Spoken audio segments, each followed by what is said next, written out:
भारत देश की स्वतंत्रता के लिए अनेक राजाओं ने लड़ाइयां लड़ी और इस कोशिश में हमारे देश की वीर और साहसी स्त्रियों का भी इन लड़ाइयों में बहुत बड़ा योगदान रहा। इन वीरांगनाओं में रानी दुर्गावती, रानी लक्ष्मीबाई आदि नाम शामिल है। भारतीय इतिहास में रानी लक्ष्मीबाई को भारत के सबसे पहले स्वतंत्रता संग्राम का प्रतीक माना जाता है। वहीं रानी लक्ष्मीबाई ने हमारे देश और अपने राज्य झांसी की स्वतंत्रता के लिए ब्रिटिश राज के खिलाफ लड़ने का साहस किया। तो चलिए आज हम आपको बताते हैं रानी लक्ष्मीबाई के बारे में कुछ ऐसे मजेदार तथ्य जो उन्हें आपको भूलने तक नहीं देंगे, तो वीडियो को एंड तक जरूर देखिएगा।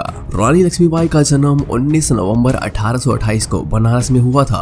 उनके बचपन का नाम मणिकर्णिका था और इन्हें प्यार से मन्नू और छबीली भी बुलाया जाता था। दरअसल मराठा ब्राह्मण से आने वाली मणिकर्णिका को बचपन में ही शास्त्रों की पढ़ाई का अच्छा ज्ञान था। इनके पिता मोरोपंत मराठा बाजीराव की सेवा करते थे और माँ भागीरथी बाई बहुत बुद्धिमान थी। लेकिन मणिकर्णिका के जन्म के 4 साल बाद 1832 में उनकी मृत्यु हो गई। इसके बाद सन 1842 में 14 साल की उम्र में मणिकर्णिका का विवाह झांसी के राजा गंगाधर राव नेवालकर से हुआ।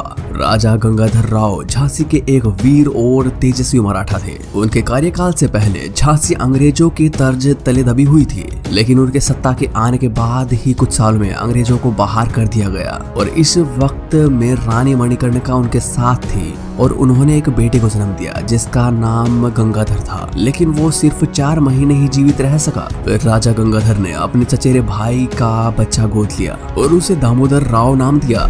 एक दिन राजा गंगाधर राव की तबीयत कुछ ज्यादा ही खराब हो गई और थोड़े ही दिन बाद वो स्वर्ग सिधार गए और इसके बाद रानी को बहुत बड़ा झटका लगा, जिसके बाद रानी लक्ष्मीबाई लड़ाई के दौरान कमजोर पड़ने लगी और इसी बात का फायदा उठाकर अंग्रेजी सरकार और पड़ोसी राज्य ने एक कदम उठाया जिससे उन्होंने झांसी पर आक्रमण किया। 1857 में झांसी की रानी दुश्मनों से बिल्कुल घिर चुकी थी और फिर झांसी को दुश्मनों से बचाने के लिए रानी ने खुद ये जिम्मा अपने हाथों में लिया। उन्होंने अपनी महिला सेना तैयार की और इसका नाम उन्होंने दुर्गा दल दिया। इसके बाद सन 1858 में युद्ध के दौरान अंग्रेजी सेना ने पूरी झांसी को पूरी तरह से घेर लिया और संपूर्ण राज्य पर कब्जा कर लिया, लेकिन रानी लक्ष्मीबाई अकेले उनका सामना नहीं कर पाई।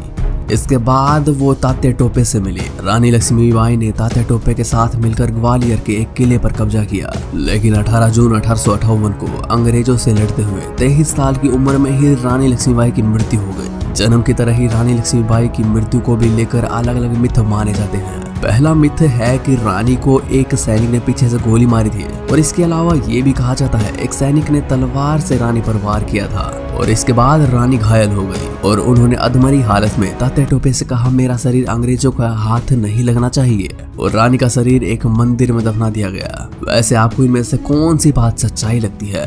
कमेंट सेक्शन में जरूर बताइएगा और ऐसा ही वीडियोस के लिए चैनल को सब्सक्राइब जरूर कर लें।